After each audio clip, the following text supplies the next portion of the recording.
Hey, okay, can you hear me now? Because if you can, I think what I'm going to do is start a new stream. Um, okay, so now we can hear. All right, all right. Okay, I want this to be, you know, I don't know why that happened. Okay, I'm gonna start over. I'm gonna cancel this out. Start a new stream. Okay, so stay tuned. Refresh your alt worldly page, or should I bother? I guess I can just snip off. I can just snip off the beginning of this later, right? I can just snip it off. Okay, we'll do a snip snap. We'll do a snip snap.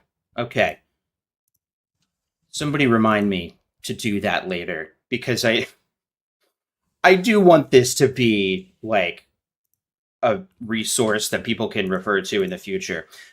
Okay, good deal. So, no silly intro today, sound issues aside, because this is not a silly stream. It's actually so serious. I want to be able to read my introduction just in case any of Watchtower's lawyers happen to be watching. Because if you know anything about cults, it's that they hate criticism. Vocal critics within the group will be excommunicated and labeled by the leadership as evil betrayers to active members.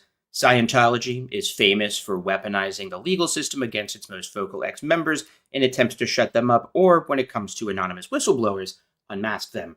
In Watchtower, the entity behind Jehovah's Witnesses is no different. In 2019, for example, they sued a random Redditor called Darkspilver.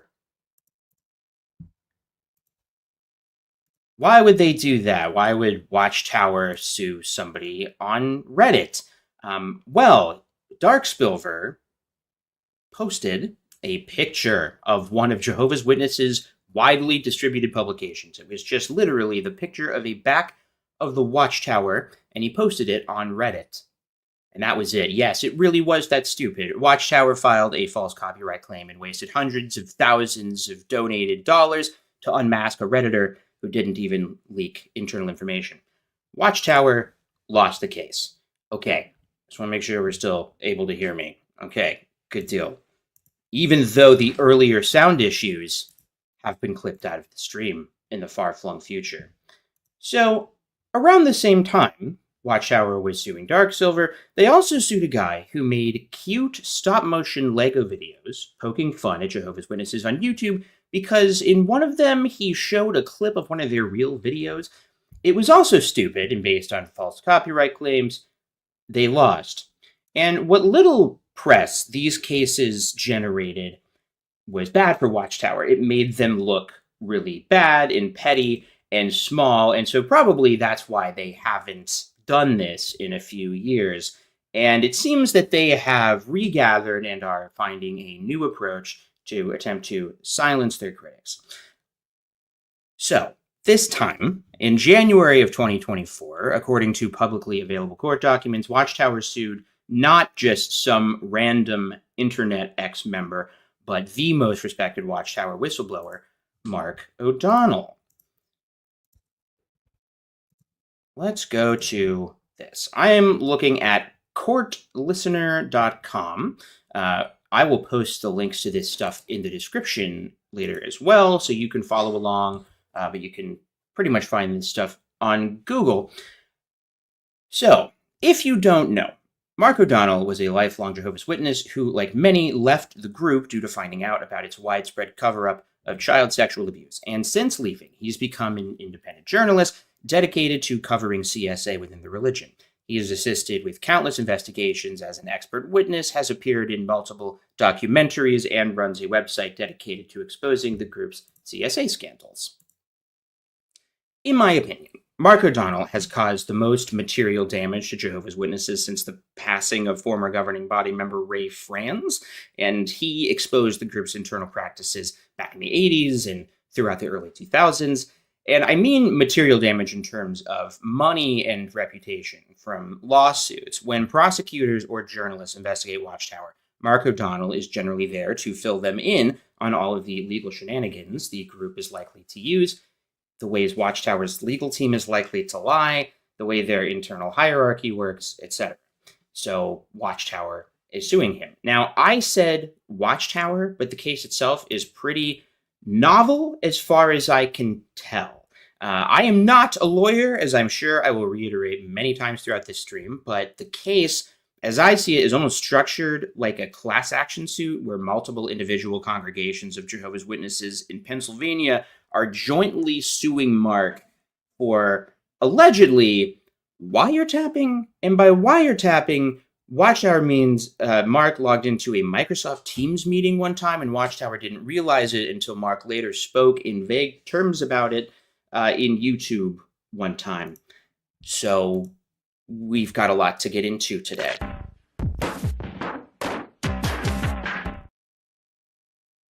Hey, everybody. That was the end of my script. I ran out of script. Hope everybody's good and can still hear me. We're going to get into basically what the publicly available information is. As I said, am not a lawyer.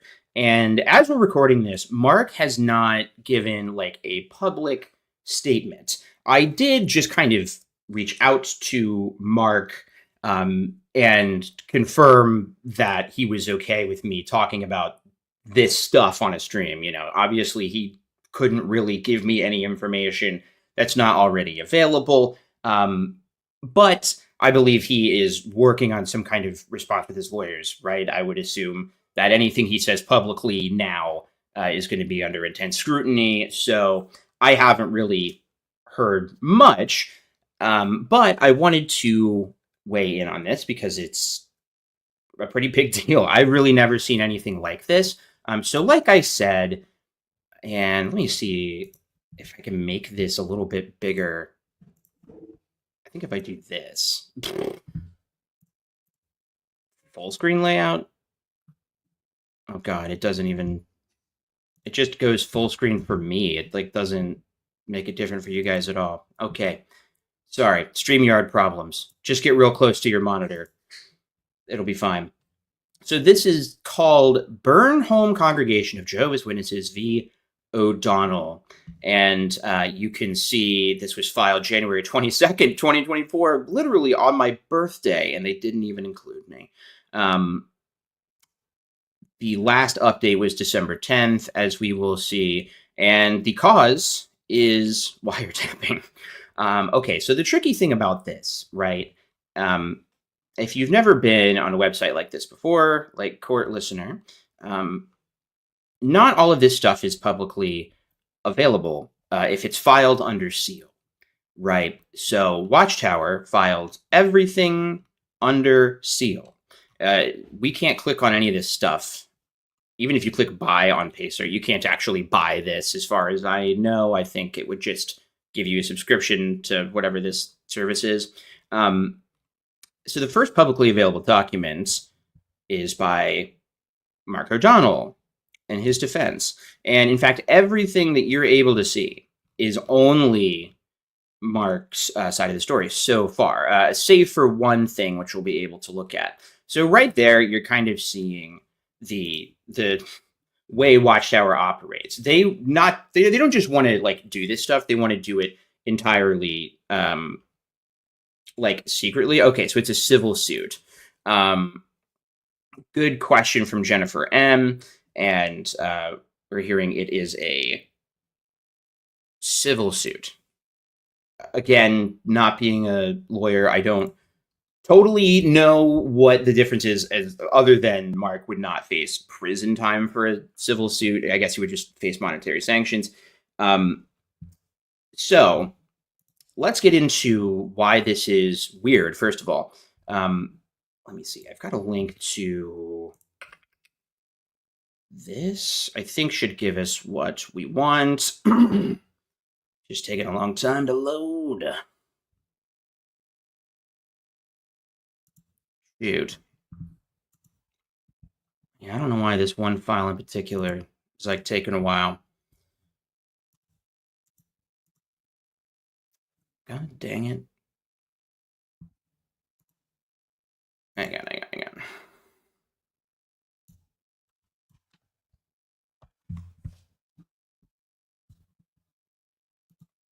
All right, I'll come back to it. Sorry about that.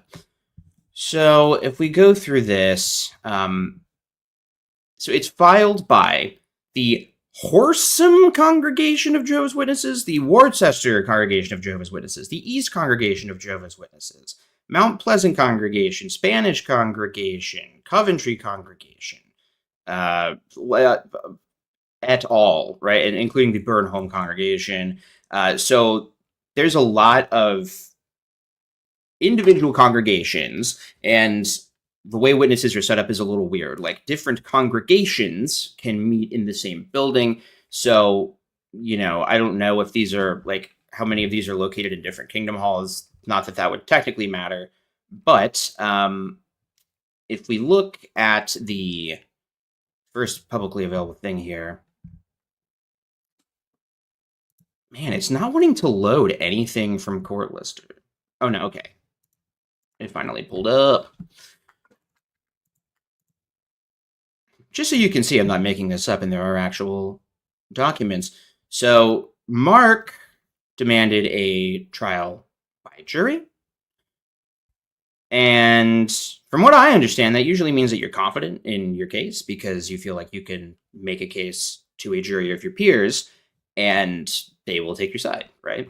But this doesn't give us a lot of information, this thing alone. So, God damn it. And now Bo is being this way. And I just cursed. I cursed for the first time on stream. I'm so sorry. Hopefully Bo will chill out. I don't know why I can't open the one document that it would be really great for me to... Okay, cool. It finally worked.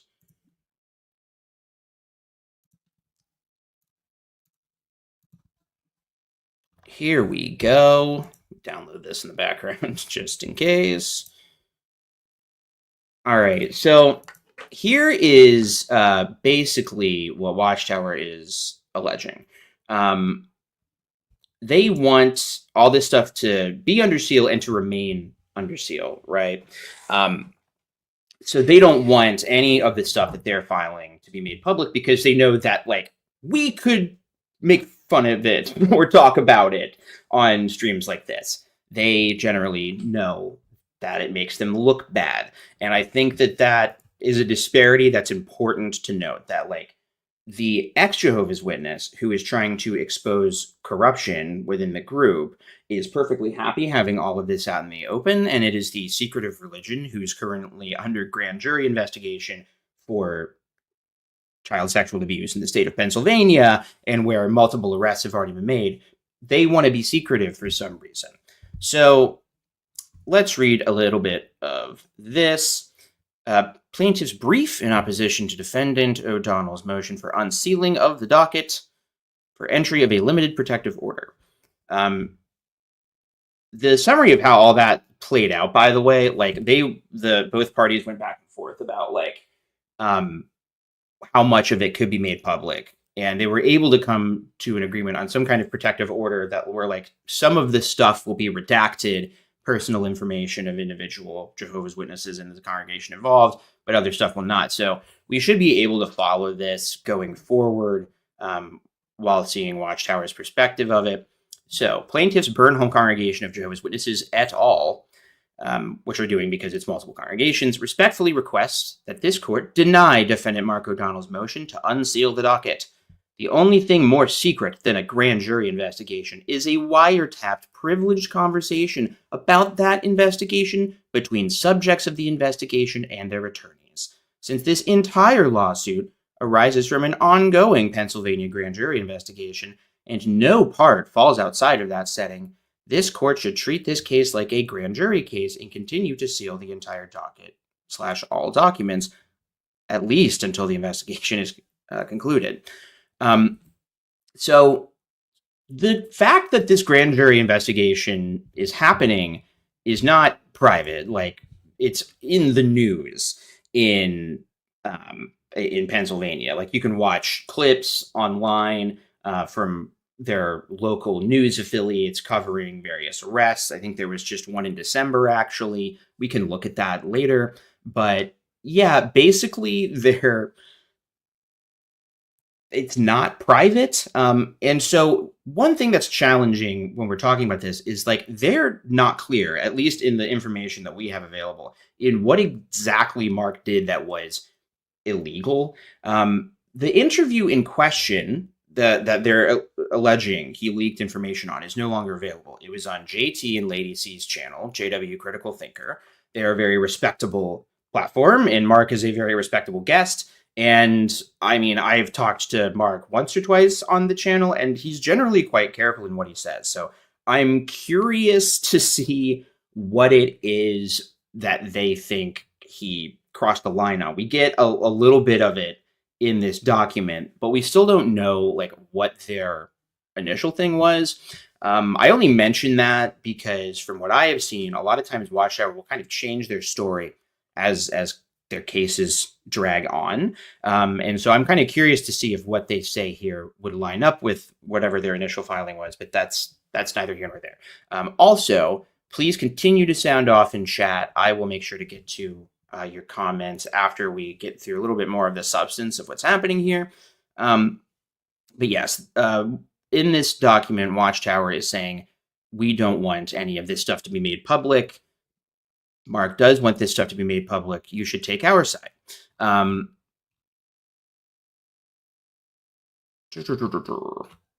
Let's just read the rest of this. And then there's some individual bullet points that I find interesting. In the alternative, this court should not attempt to decide contested issues about what parts of the docket records are safe to unseal until the conclusion of discovery. As explained herein, the determination of what constitutes a matter occurring before the grand jury is notoriously difficult to pin down under both federal and Pennsylvania law. Given the privacy interests at stake and the permanent effect that the decision to unseal any information will have on the congregations and their elders, attempting to draw such lines at this early juncture in the litigation by way of redaction/protective order would be a risky endeavor. For example, Mr. O'Donnell disputes the origin of some of the information the congregations allege came from the intercepted conversation between the congregations and their attorneys, claiming it originated elsewhere. Pause, I need to take a sip of my coffee.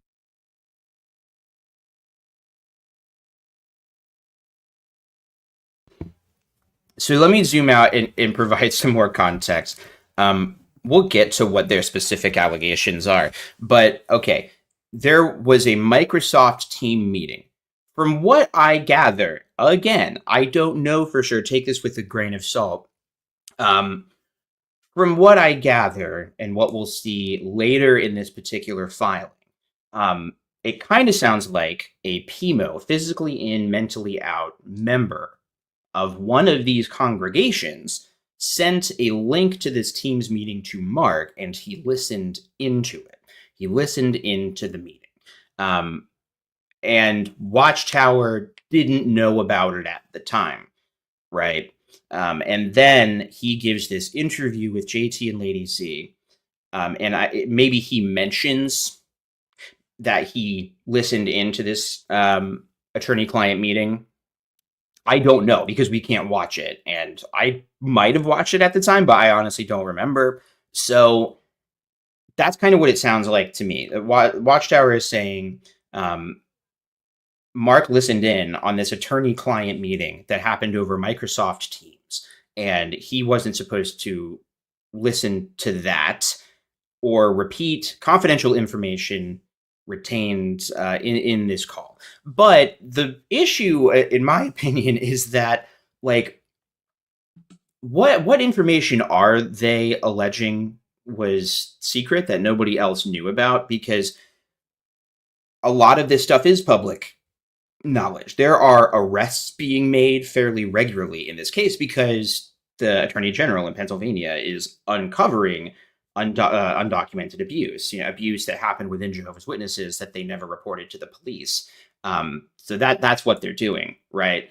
And the only people whose names would be in jeopardy, I would think, would be the victims of child sexual abuse. But we know that Watchtower doesn't care about that. Which is why they're fighting the investigation tooth and nail and trying to silence anybody reporting on it. So I don't know. It just doesn't really make any sense to me because what would he have said that constituted a breach of confidentiality in this law proceeding. It seems to me that they're just a little annoyed that they didn't realize it, because I don't think that's wiretapping. First of all, the way they describe this and try to justify it later is funny. But like, if one of the parties there sent him an invitation, then he was invited to attend. And then it's just the Watchtower didn't realize it, and maybe they felt a little embarrassed afterward. We have no idea. Those forms of communication are not secure. If anything was said that needed to be under lock and key, maybe don't use Teams or Zoom. I know. I mean, like, this is a little bit of a problem with the case, and given Mark's role as a journalist, and without being able to see this YouTube video, like, that's a problem. Presumably, the video will have to be submitted to evidence, which, ironically, may be the only way that we're able to see it in the future. So, I don't know. Anyway, I want to skip past this because I think we can jump to what they're referring to. They have all these bullet points. Oh, shoot. Is this not the one that I was thinking of?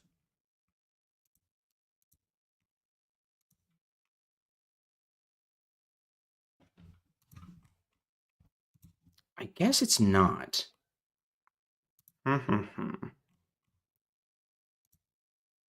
Okay, I'm going to try and find that real quick. Let's look up. What's this thing called? Burn home? Something home? Burn home congregation.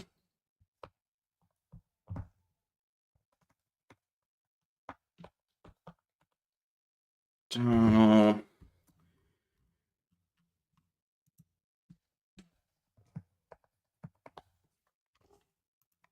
Yeah, and shout out to this post on the subreddit, because I believe the document I'm trying to find was actually posted just by this random user, and I didn't see it.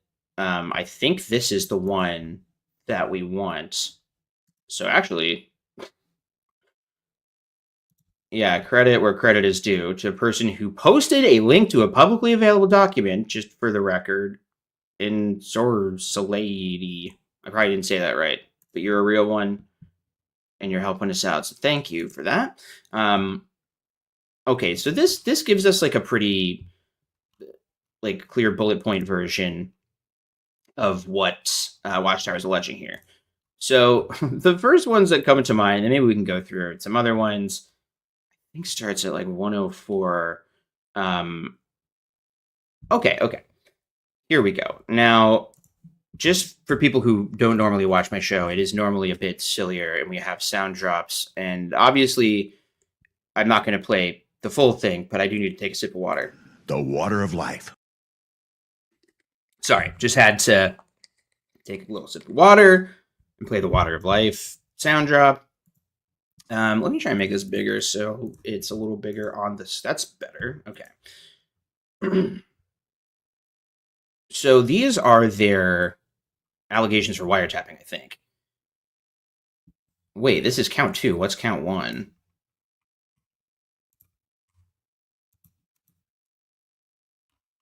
That's the introduction.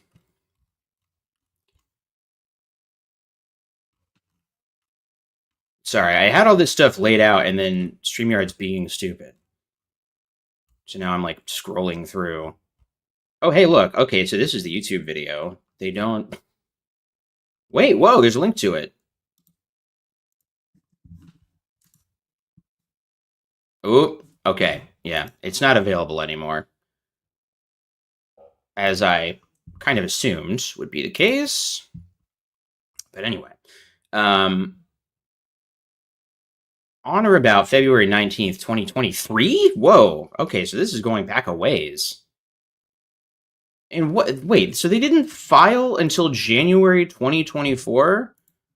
That's sus. So I just searched the name of this case, Burnham v. O'Donnell XJW, and this post came up. Lava Blue. So this is what they're alleging happened in the YouTube video. But lest we forget, the first filing was January 22nd, 2024. And they're saying that this YouTube interview that constitutes the breach of confidentiality happened in February 19th, 2023. So not exactly, I don't know. Where's the industriousness that I always heard about as a Jehovah's Witness? That's asleep at the wheel, if you ask me. On or about February 19th, 2023, O'Donnell participated in an interview that was recorded and posted on YouTube. YouTube automatically generates a transcript of the video, the text of which was copied and pasted into a document. See Exhibit A. Well, my first concern with this is that YouTube's automatically generated transcripts are not always accurate. So I don't know. The video is entitled Jehovah's Witnesses Legal Woes, Washington State. During the interview, and they gave the timestamps, O'Donnell reveals detailed information about the state grand jury investigation, much of which could only have come from the meeting. And we have no way of knowing whether this is true because we can't see the video. We can't see what they're alleging. So isn't that convenient? I would only say that, yeah, I mean, until we know what they're even saying, we can't even know if they're right. Gosh dang it. Upon information and belief? What? Upon information and belief, O'Donnell was able to disclose such detailed and specific information because he recorded the February 16 Teams meeting without the unanimous consent of the 11 Montgomery County Congregation's body of elders. How do we know that? How do they know that he recorded it? O'Donnell accessed not only the audio portion of the meeting, but also the video portion. O'Donnell's YouTube interview describing the February 16th Teams meeting was also posted to the website Reddit and was endorsed by John Redwood, which is his pseudonym on Reddit. Weird.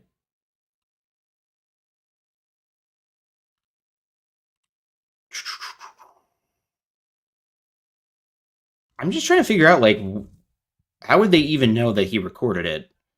And is the allegation that he recorded it or that he talked about what he heard at the meeting during a YouTube interview?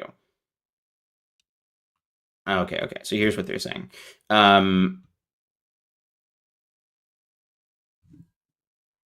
Oh, look, they have the phone number listed. Presumably that meeting link is now dead. The attendance report revealed that someone with the phone number, presumably, oh shit, wait, that might be his phone number. Damn it, sorry. Logged into the meeting approximately 30 minutes before the designated start time and stayed in the meeting for its duration, approximately 1 hour and 30 minutes in total. And so they're insinuating this is his phone number. Why wouldn't his personal phone number be redacted, by the way? Upon further information and belief, O'Donnell logged into the confidential Teams meeting 30 minutes before the meeting start time in order to obscure his presence at the meeting. Why is that more obscure? Isn't it more suspicious if somebody is logged in early and you can see their phone number? This is a big issue that I have with this premise, is that the fact that he called in early and he, like, the host of the meeting would be able to see that he was there and would be able to see that there was a person from that area code calling in. So what is the problem here? You know what I'm saying?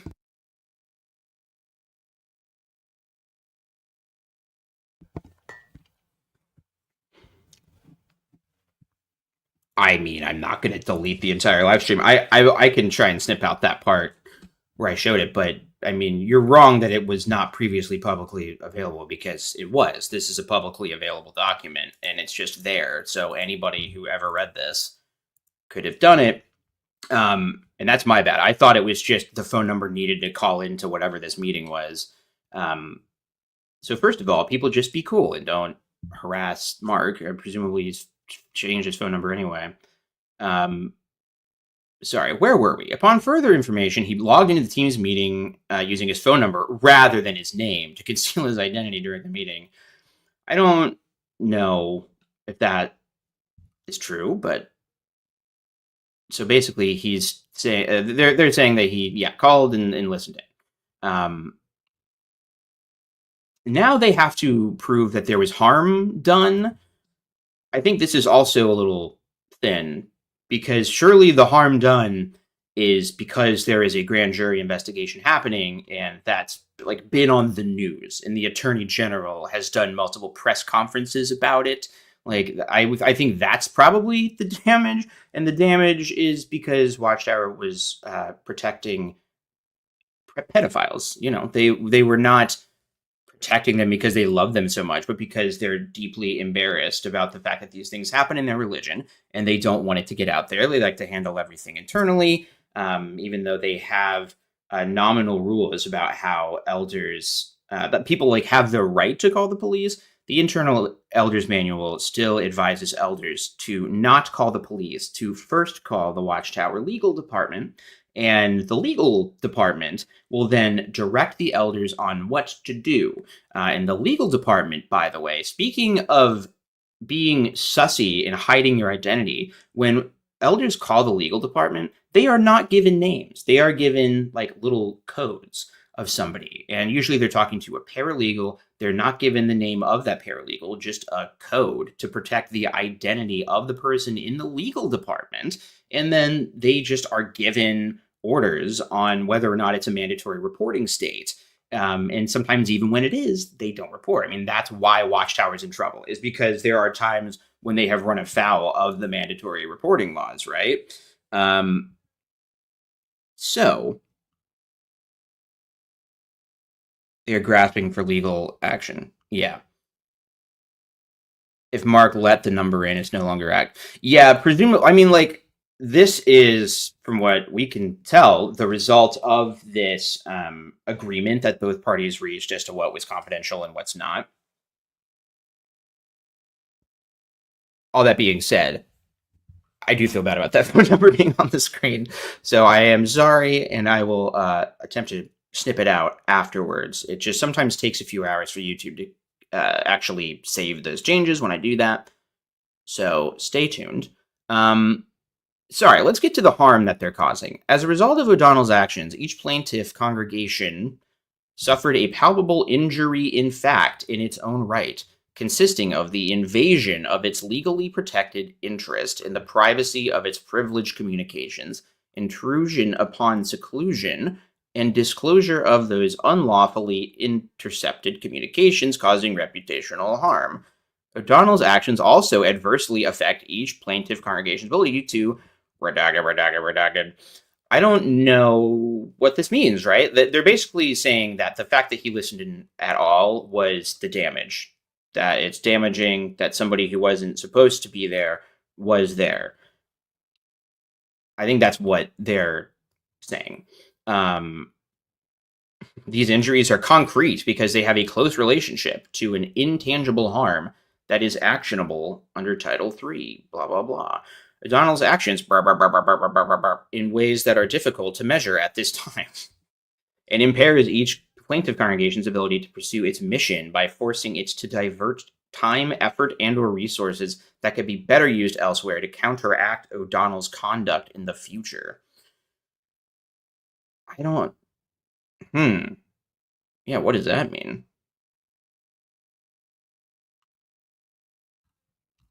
Sorry, I want to skip ahead to how they justify this being wiretapping, because I think it's kind of funny. We get to the 100s.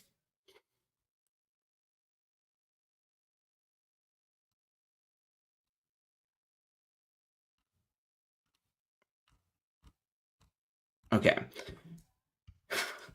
So, 100. O'Donnell intercepted the wire or electronic communications made during the team's meeting on February 16th, 2023, defining intercept to mean the oral or other acquisition of the contents of any wire, electronic, sorry, I get a little choked up, or oral communication through any use of electronic, mechanical, other device, blah, blah, blah. O'Donnell used an electronic, mechanical, or other device to intercept the wire or electronic communications made during the team's meeting. O'Donnell did not simply dial into the meeting using his telephone, but rather used his smartphone as a computer by accessing the video portion of the meeting, describing the attorneys as men with beards. Maybe that's quoting something Watchtower said. Therefore, the telephone maybe that's like referencing something Mark said in this interview, maybe. Therefore, the telephone exception does not apply. So they're trying to say, doesn't it seem like they're trying to say, sorry, got a little bit of a stutter.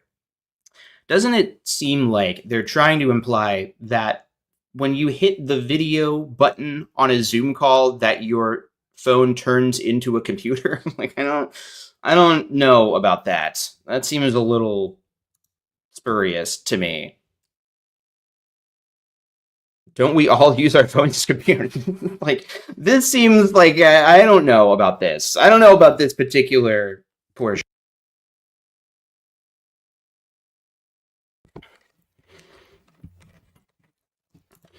By the way, great point here. So Jenny Bloom says logging into an unsecure Teams meeting equals wiretapping. Masturbation equals self-abuse. Watchtower logic. So yes, that is how they define masturbation, as self-abuse. So we're grading them on a curve. You know, within Jehovah's Witnesses, not all words mean what they mean to everyone else. Like worldly can be a compliment outside of a high control, high demand religion. I already said cult earlier, so I don't know why I'm trying to be cagey about it now. It's so severe. O'Donnell's interception of the wire, or electronic communications made during the Teams meeting, occurred in Pennsylvania because the communications were captured and rerouted from Pennsylvania to Maryland, where O'Donnell resides. This is just how communication works. I'm also starting because I'm trying not to curse. This is just how it works. Like you watching this, I'm in Ohio, okay? You're not intercepting this from Australia or New Jersey or wherever you're watching. The two places where most of my audience is from, Australia and New Jersey. This really feels trumped up. As a non-lawyer who doesn't know what he's talking about and isn't giving you legal advice, I don't know. I don't know what I'm supposed to say. I don't have a personal lawyer.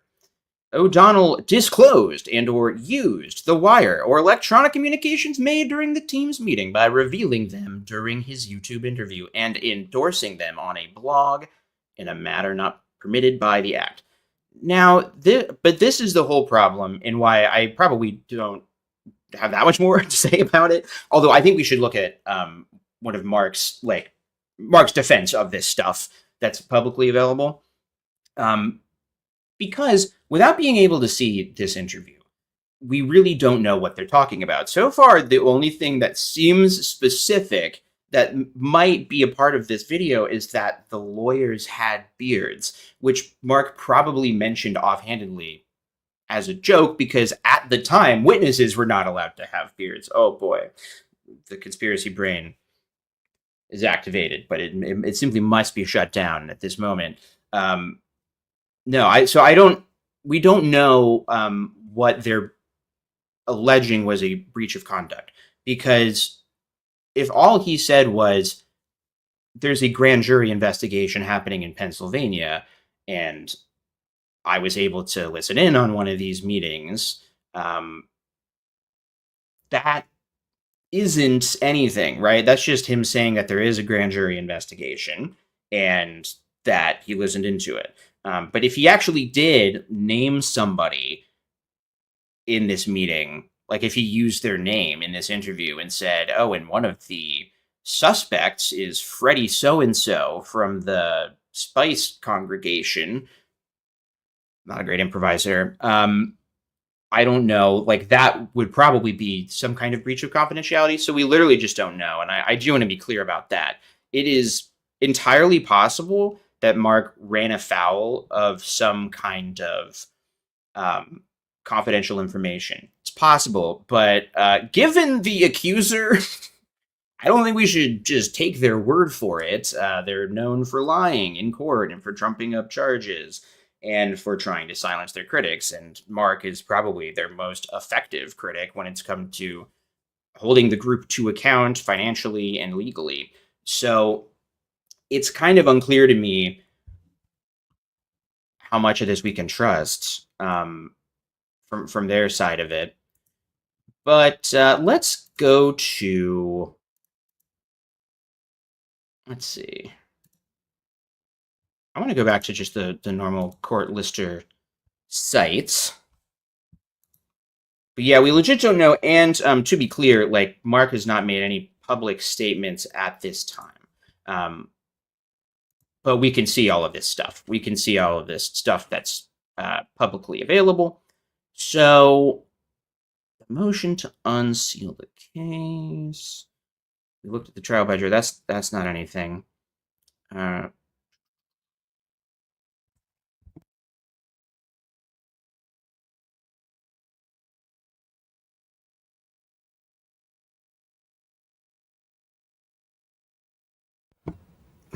muted my mic to take a sip of coffee and then just spilled it all over myself. So that's the kind of competency you're dealing with here. This is one of his motions to unseal the docket, the blanket seal on all these documents. Okay, cool. So this is useful. This gives us some background in terms of what Mark's side of the story is. So this is factual background posted by his lawyer. Maybe if somebody reminds me, I can talk a little bit about this law firm that the various congregations are using. I tried to do some digging, and there's not much there, but it's a little strange. Okay, so factual background. Defendant Mark O'Donnell is an independent journalist who was raised and baptized in the Jehovah's Witness Church. Mr. O'Donnell has reported widely on the systemic cover-up of child sexual abuse within Jehovah's Witness congregations and their associated corporations, including, but not limited to, the Watchtower Bible and Tract Society of New York, Watchtower Bible and Tract Society of Pennsylvania, and the Christian Congregation of Jehovah's Witnesses.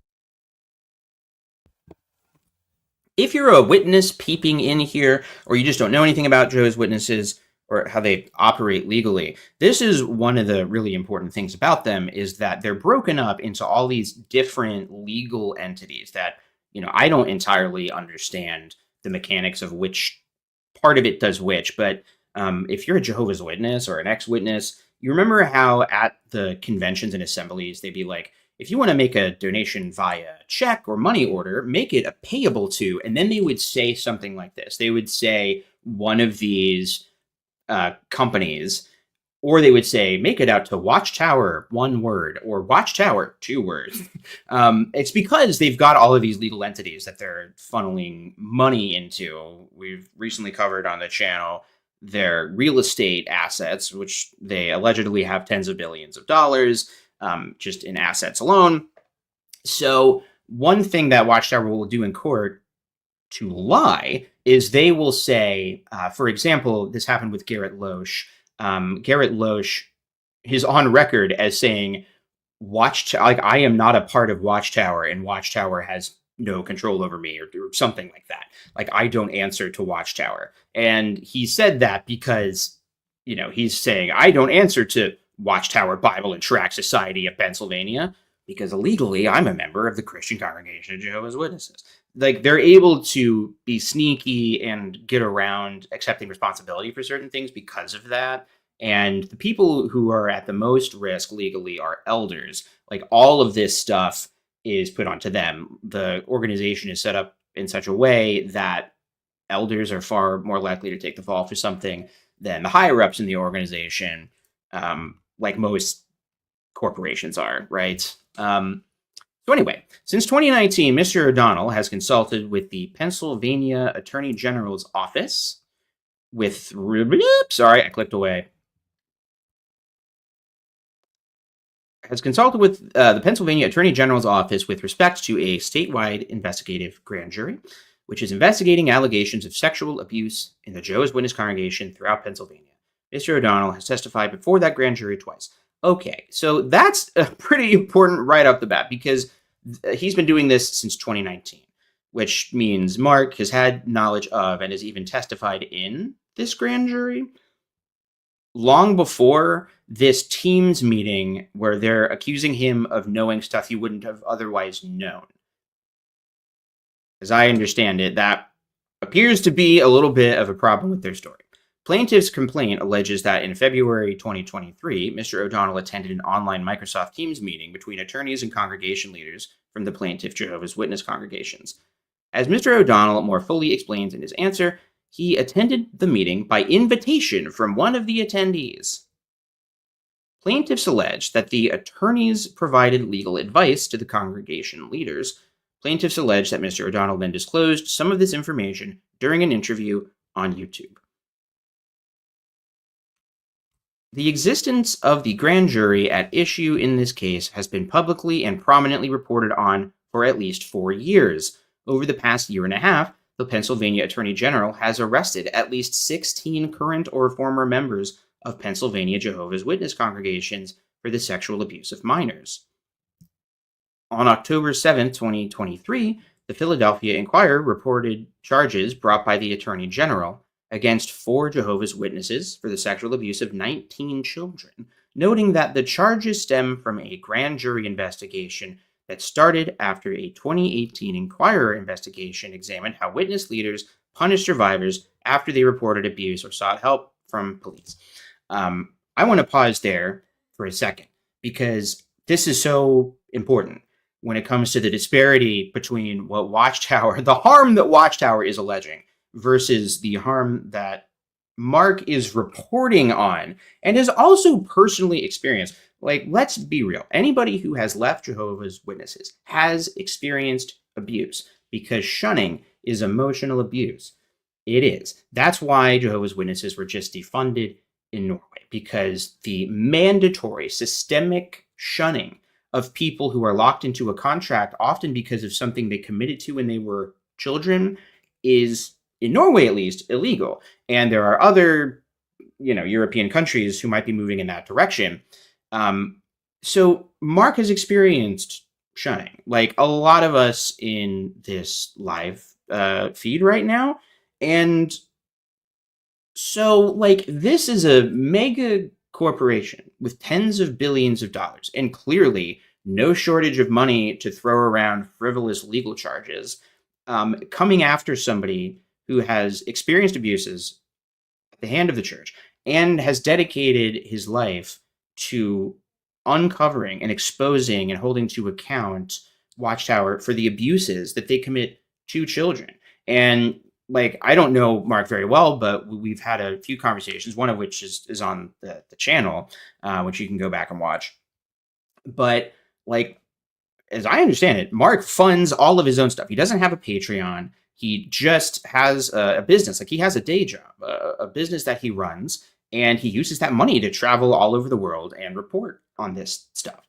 So the disparity in what the harm that Watchtower is claiming that they were caused by having some minor detail of a Microsoft Teams meeting said during an interview, and 16 pedophiles who were kept from the law because Jehovah's Witness leadership covered it up. Like, it's really gross. It's really, really gross. And without saying too much, anybody who like finds themselves on Watchtower's side here has lost their goddamn mind. This is just pure Scientology tactics. It's using a really weird and novel strategy to silence their most prominent critic.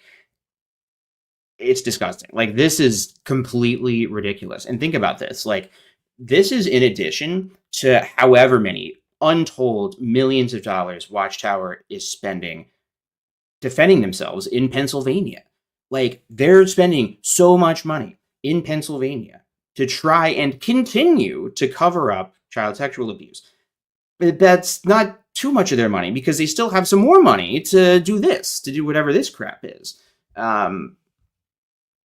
It sucks. Right. Christina said instead of paying out like reciprocity or what is it, reparations to the victims, they could pay reparations. They could pay damages to the victims. They could say they're sorry. They've literally never done that. They won't even say they're sorry. It's really, it's insane. And they're one of the only churches that is like that. And every time there's some big investigation like ICSA in England and Wales, and in the Australian Royal Commission, and recently in New Zealand, Watchtower is consistently the one holdout where they refuse to even consider paying the victims or issuing a formal apology. Even that they will not do. So these guys are absolute ghouls. The legal department and higher ups of Jehovah's Witnesses are some of the most morally bankrupt people on the face of the planet. And also, they're fully indoctrinated into a cult and think that they're carrying out the Lord's business because they've been appointed by Jesus Christ. They're spirit appointed men. Like, these are not well people. Sorry. I digress. In February 2023, the Attorney General brought charges against 5 additional Jehovah's Witnesses accused of sexual abuse of children as part of an ongoing... Oh, wait, did I just read this? As part of an ongoing grand jury investigation of child sex abuse within the witness organization. Again, in July 2023, the Attorney General announced charges against 5 more Jehovah's Witnesses for raping and exploiting children as part of a Pennsylvania grand jury investigation into the organization's handling of sexual abuse cases. Plaintiffs acknowledge the publicity of these proceedings in their complaint. Quote, so they quote from Watchtower's complaint, "This investigation has attracted some notoriety." I think we might have read that earlier. But basically what the defense is saying, like what Mark's defense is saying, is like this stuff is publicly available, and Watchtower even acknowledges that it has attracted notoriety in their initial complaint. So they can't really say that he's brought some like damage to the group of making something public that was already public. I'm just going to scroll through and see if we can find anything on... I don't think so. Okay. Let's zoom out, I think, for a second.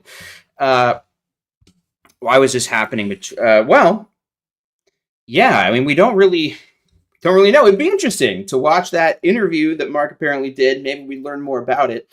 But yeah, like as I think people have noted in chat, like this is something that big corporations can do. Like it's financial warfare. They just Jenny said that. So it just drowns the opposition in debt. In one of the documents I read, they're asking for like a certain amount of money a day for every day that the YouTube video had been up. And because it took them like a year to file complaints, it was something like, I can't remember if it was like over $30,000 or $300,000. I don't remember, but it's at least that, you know, in addition to whatever legal fees. And I saw somebody early on ask like if Mark has some kind of fund for his legal fees.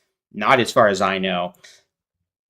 Okay, so this is Subcom Freak.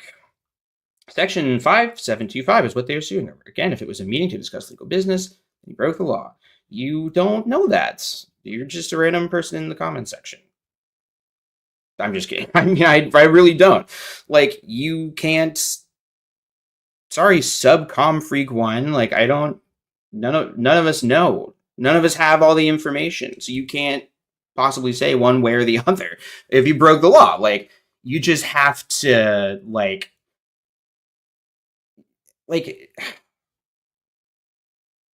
I understand how people are just like automatically saying like, oh yeah, Mark fucked up here. Like, we don't know that actually. We don't have all the information. So forgive me if I'm not like falling over myself to assume that Mark O'Donnell is wrong. And I think there's also, you know, there's a question here. Like, Mark is a whistleblower, right? And he is exposing child sexual abuse within a cult that in some cases is not otherwise known, right? So there is also a question of legal versus moral. You know, this is something that whistleblowers run into all the time. Yeah, like,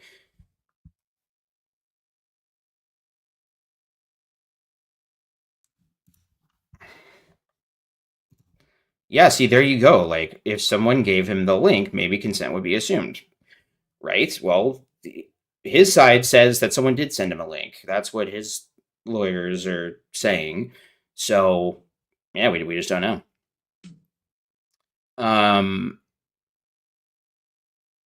There's a video in the Wayback Machine Well, now I'm afraid that if I like play it, then I won't get in trouble. So I for my own purposes, I might try and find it, but I'm not gonna like show it. So yeah, all we know is that somebody at the meeting. Oh, okay. You know what? I'm glad we brought up the fact that somebody sent him this link, because I think that this is an important part of the equation that's going under examined by me because I haven't talked about it yet. Like, they're going after Mark, but as I talked about at the outset of this stream, their history in what they have historically done is try to unmask PMOs within the religion. And even when they don't do it legally, they'll just do it. Like, everybody who I've ever talked to on this channel, all the interviews I've done, says that as soon as they posted a video on YouTube, even though they had faded and hadn't told anybody, it got found the next day, right? Like that. That happened to me as well. You know, it seems like Watchtower is kind of trying to monitor YouTube to try and see what PMOs they can disfellowship. This happened to Ron Pomo, one of our good activists in the community who's always blowing the whistle. He was Ron Pimo for a while. He was physically and mentally out, but Watchtower made it their business to hunt down and find out who he is, because he was leaking stuff from their public information department.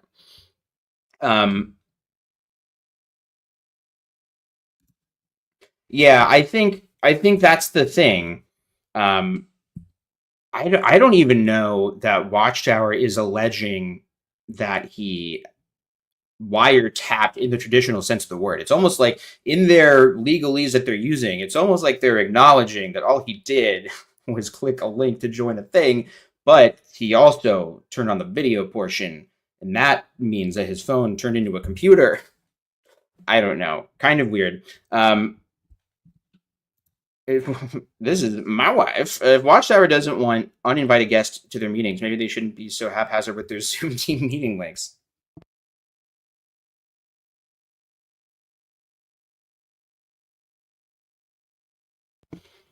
Oh, so I don't think I ever finished my thought. If a PMO sent Mark this link, part of Watchtower's goal might be just to unmask who this PMO is, because that's, that's a big problem for them, because that's somebody in the congregations who are under grand jury investigation. So maybe they're trying to kill two birds with one stone and not just silence, get one over their key whistleblower guy who's always making problems for them in the news. Maybe they're also trying to unmask this person who sent that link. But yeah, we're kind of limited in what we know right now, but it certainly seems to me that they're doing a slap suit. I don't remember what the actual definition of that is, but it's just a way that corporations try and shut up criticism by suing them, because it's easier to shut up than to pay a bunch of money. So yeah, you'd think a $1 billion religion with an obsession with secrecy would have kept the link a bit more secret. Yeah. We know the Watchtower is irresponsible. Yeah. And then it took them a year to do anything about this. So why is that? Did they intentionally wait so that they could craft something where they charge him for every single day that the video is out, and therefore rack up potential fines that he would have to pay? I don't know. Again, I'm not alleging anything. I'm speculating in my capacity as an entertainer who plays a character on a show that's really fake and not even real. But here's what I'm thinking, as somebody who leaks stuff sometimes, not of my own accord, by the way. It's always because somebody sends me something. It's always because PMOs within the group will send me stuff. The few times when they just send it to me, which, normally they'll just send it to someone like avoidjw.org or the moderators of the XJW subreddit. And when somebody sends something to me, I send it along to Avoid JW as well, because YouTube, Jehovah's Witnesses do try and pin people down based on who's accessing what information when. So I've got a video that I'm going to be talking about later this month. Hopefully, I'm a little behind schedule on it, about a leaked video that was sent to me a year ago. It's a Bethel video that's not so damning that like it needed immediate coverage or anything. But I had never seen this before, and there are people who've gotten disfellowshipped because a video is posted to Reddit, and then Watchtower goes into their little database and see which of their members have accessed that video recently, and then they go after that person because they can track who is accessing their internal database of internal videos that they have for training. So I kind of wanted to sit on it for a while, so it couldn't be easily traced back to anybody. But I do actually have a leak to share today. I figured that's what we could get into in the next part of the stream, because somebody sent me. Actually, I think I can. Well, now I'm worried about getting people in trouble and sued and stuff. But somebody sent me the Australian branch visits. The Australia branch of Jehovah's Witnesses had some special meeting. I don't know why they do this. It's almost. So most of it's boring because it's almost like a board of directors meeting, and there's a lot of charts about the growth that has happened in the region. They talk about the construction that's happening, like building new kingdom halls and stuff, and it's kind of boring. But some of it is kind of interesting. They've got some Bethel representatives there giving talks. I haven't really watched them. I just downloaded it last night to make sure that it worked and scrolled through what seems to be the boring stuff, and there's a couple parts I think are interesting. Sean Hudson says SLAP equals strategic lawsuit against public participation. Ah, yes. You don't want to know about their growths. I know, right? Okay, well, I need to take a little sip of water here, so we're gonna go on a quick break before we get to the Australia branch meeting.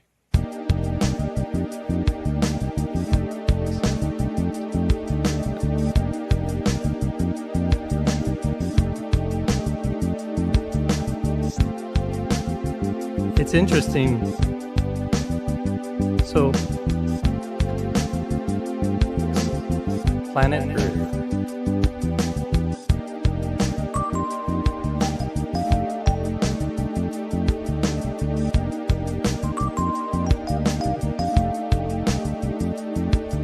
Perfect. No.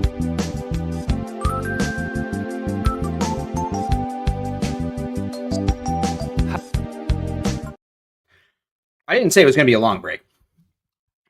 Okay, if you like that kind of goofy crap, I've got a solid half-hour long, insane edit of the governing body doing silly stuff for members and patrons and stuff. If you want to see that, I accidentally released it public last night, but it's supposed to be members only because it's like a rough cut. It's not totally done, but it's very silly. Now let us watch. Ooh, you know what? I'm realizing something. Am I going to be able to show this? Because it's like in a video format that I don't know if it's represented, or sorry, if it's compatible with StreamYard. I should be able to do it somehow. Hang on a second.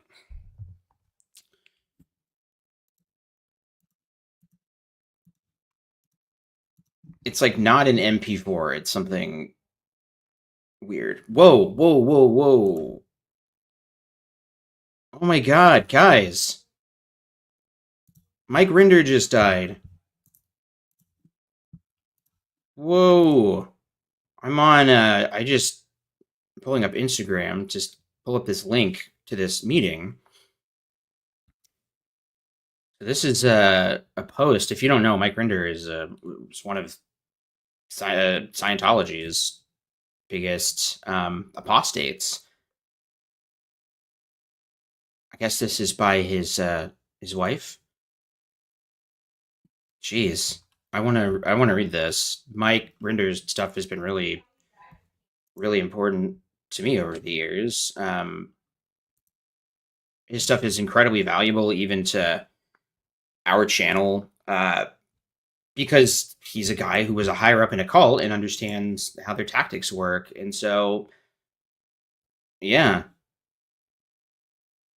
My goodness. All right. So it says, "Rest in peace, my sweet, beautiful husband. I speak for so many when I say the sadness and pain we feel mirror the depth of our unwavering love for you.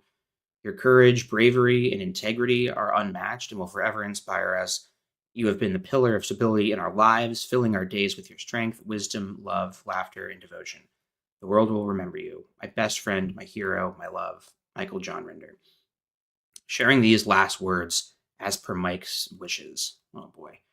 If you are reading this, I have shuffled off this mortal coil in accordance with the immutable law that there are only two certainties in life: death and taxes. My blog will remain as an archive of more than 4,000 posts, 300,000 comments. It has been a labor of love and passion, which has allowed me to speak my mind and offer my perspective with no outside filters. I have been lucky living two lives in one lifetime. The second one, the most wonderful years anyone could wish for, with all of you and my new family. My only real regret is not having achieved what I said I wanted to do: ending the abuses of Scientology, especially disconnection, and seeing Jack into adulthood. If you are in any way fighting to end those abuses, please keep the flag flying, never give up, and please, if you are able in some way, help Christy and the boys to move forward into the next chapter of their lives. I know many of you will be inclined to send flowers. I ask you not to. Instead, contribute to Jack's college fund. Unfortunately, this is a government site, so it's not very user-friendly. If you want to use a credit card, click the donation button and Christie's will redirect. Let the flowers grow and look to the future. With that said, I rest in peace, Mike. Damn. That is so sad. Oh my god. Okay, I have to stop sharing this screen for a second so I can access this link.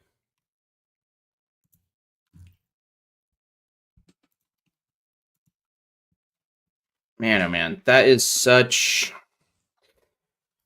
Winder. Did I say it wrong?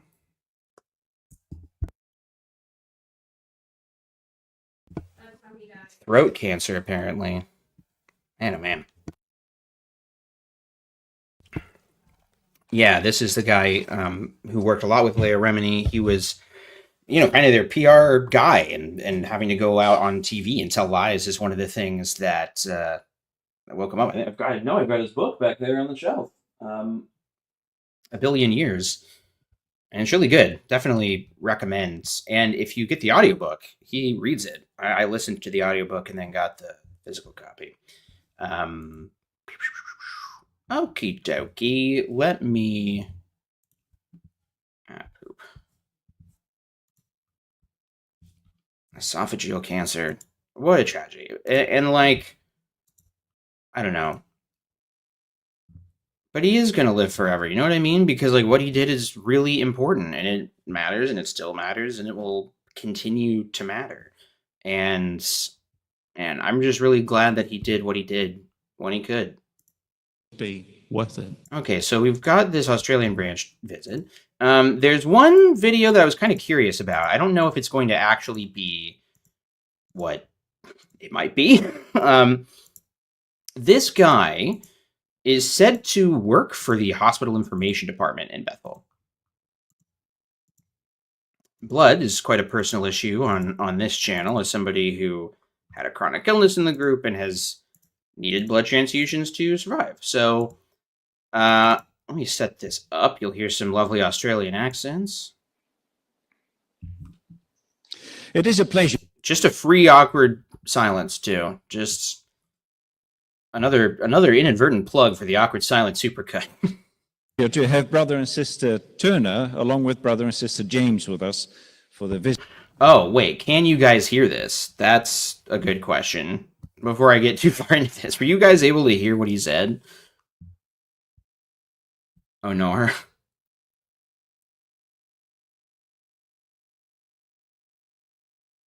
We can hear it. Okay, good. Good. Just wanted to make sure. And if you haven't already, please do like the stream and stuff so more people can see it. I guess. Of the Australasia branch. We now would like to invite Brother Hassani James, who serves with the Hospital Information Department. This is as big as I can make the screen. Branch, to present the talk entitled, "Endurance Makes Us Precious in God's Eyes." I want you to think about these two circumstances involving two people. So you have a brother who is diagnosed with a terminal illness, and he is told. Oh God, I don't know, guys. If I can, I don't know if I can do this. I don't know if I can do this after just learning that Mike Rinder died, and this is for me the most triggering subject. I don't know. Because if he's going to be talking about people martyring themselves for their faith, let's save that. Let's get to the other one. One thing that lets me keep doing whatever you would call what I do about Watchtower is knowing my limits and not letting myself get unduly triggered. So this guy, you've definitely seen on JW Broadcasting. Good man, they give him a nice chunk of time there. 1.5, you say? Well, let's see if we can. Ooh, we can. Okay, I wasn't sure. Actually been inspired by her faithful example of endurance, and that we send an expression of our warm Christian love.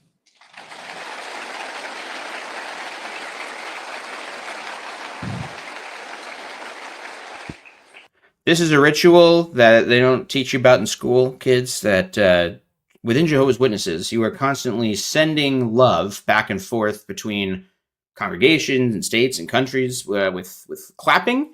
If you want to send your love, you just clap a lot. That's how it works. And we did enjoy the local touch, the beautiful bowerbird that we saw on your brooch. That was very good.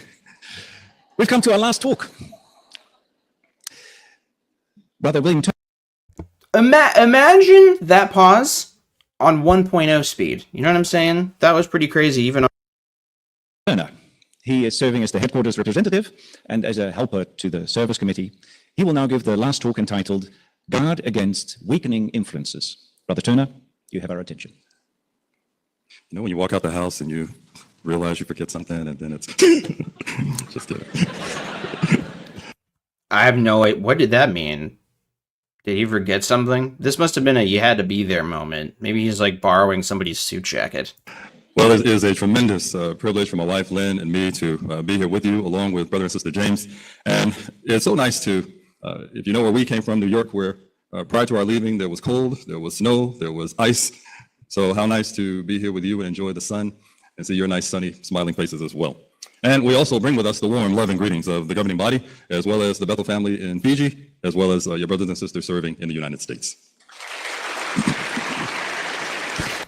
Okay, so I didn't mention that. I forgot that part of it. That you also receive love by clapping. It's like, do you receive the love? And then you also clap for that.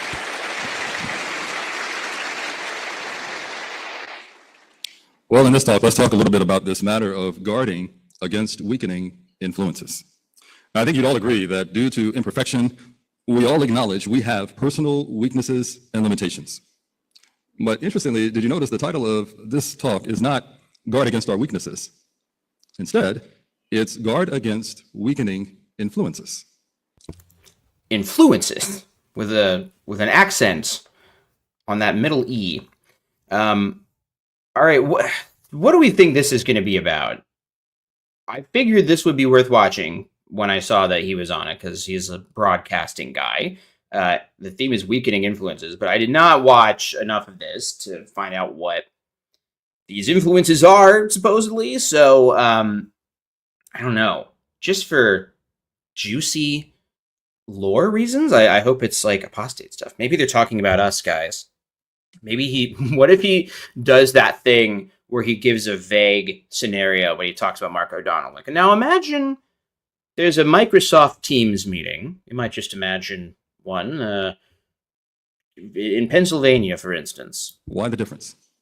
Well, a weakness might be something that we consider a personal defect or fault. Maybe we know there's a part of our personality we would like to improve. Perhaps we know that we get upset very easily. Well, those are weaknesses. Those are. I got to slow this down a little bit. My brain can't quite handle things that. that are very I'm going to do 1.2. obvious, clearly apparent, and they're things that we know we constantly have to deal with. But a weakening influence might be a little bit more subtle, a little harder to detect. You see, when we think of an influence is usually a power or force that affects something else. And now we're saying that.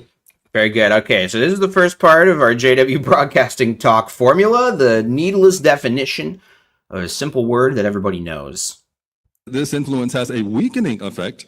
So clearly this is something that's not to our benefit. So that means less So the strong. working definition that we're going to use for this talk is a weakening influence is a force or thing that has the power to sway or affect a person's thinking or a course of action in a negative way.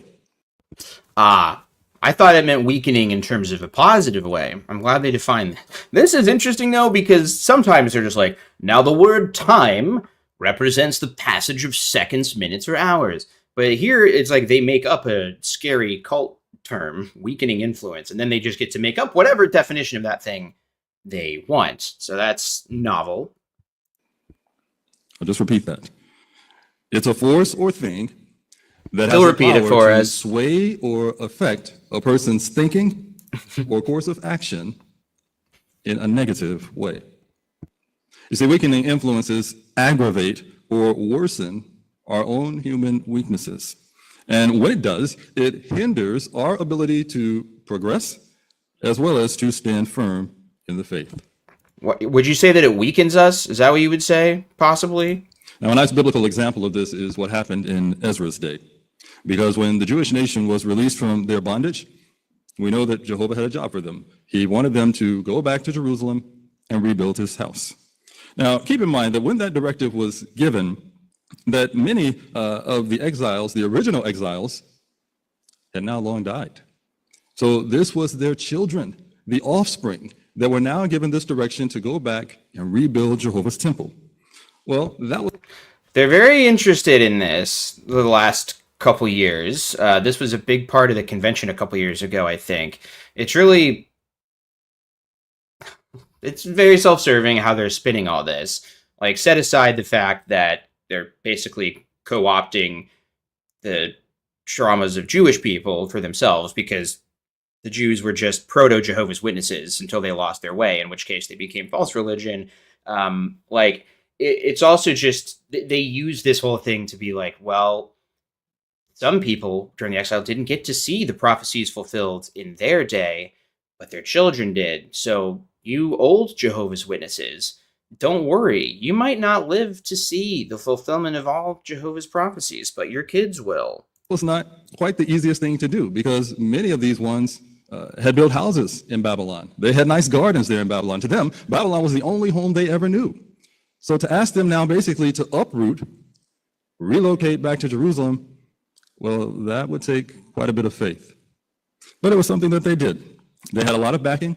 Ezra chapter 1, verse 6 shows they got support. They received material supplies, everything that they needed to go back and rebuild Jehovah's house. So they went, and Jehovah blessed their efforts. But after some time, the weakness became evident. They forgot the reason they were to go back to Jerusalem in the first place.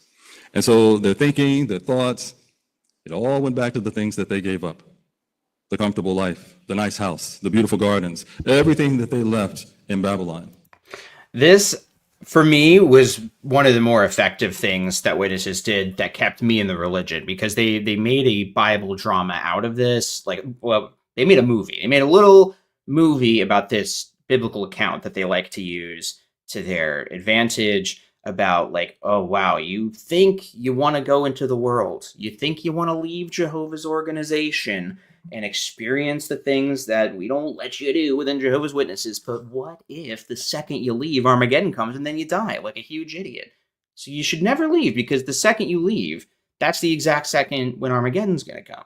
And it's totally worked for me, because it's like, well, knowing my luck, which I'm not supposed to believe in luck, but anyway, I shouldn't leave, because my luck is the end would come the second I decided to leave. The second I think I'm successful, then Armageddon will come.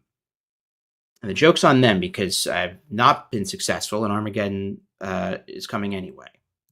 According to Watchtower mentioned that those circumstances caused them to have a lack of focus. They were so focused on the material things. They forgot to be sure of the more important things. And eventually, because of that, they lost Jehovah's blessing. So the weakness, lack They of focus, forgot. materialism, that was the weakness that was very apparent to the Israelites. But how about the weakening influence? And did it have an effect on them? Turn with me, please. Did the weakening influence weaken them? What a stupid. Did the weakening influence have effect on them? Yeah. The influence of it weakened them. We understand Your what Bible you're saying, Ezra sir. chapter 4. He's going to read the Bible. They in God, and we have been thousands of Cyrus, the king of Persia, round about, were just like modern day bullies. Oh, They were wait, let's hear hostile this. to build adversaries. So all the people in the land round about were denied any part in helping the Israelites rebuild Jehovah's house. And you know what the adversaries Incredible began to do? reference. They began to act just like modern day bullies. They were hostile. They were mean. They were cruel. And they did everything in their power to make sure that that temple did not get built. And take a look at what happened. Let's look at verse 4. Then the people of the land were continually discouraging the people of Judah and disheartening them from building. Discouraging them from building. That's the worst thing that could ever possibly happen to a group of religious people. Is people making videos telling them not to build any more kingdom halls. No, I just made it about me. That's really weird. I actually don't think that that's... Not to queue up an episode if that's not what's happening, but I don't think that's what's happening. Like, I don't think that anybody is criticizing Jehovah's Witnesses, at least not in a way that's going to reach Jehovah's Witnesses' ears, like, just by the mere fact that they're building things. But, ooh, maybe they're going to mention... I'm just spitballing. I'm curious to see... like if he's going to make any unique points that we haven't heard a million times before.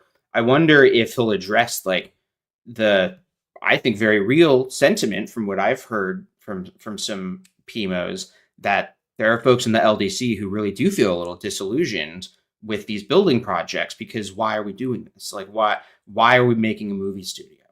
We don't need it. And so maybe there's a little bit of that. And if you note the footnote there in verse 4, literally weakening their hands. So we know what weakening means. It was fear of man. Did it affect the Israelites? Yes, it did. Was their spiritual progress hindered? Absolutely. And you have this, the influence of fear of man. Hang on a second. This is they just inserted so many JW terms into this Bible account.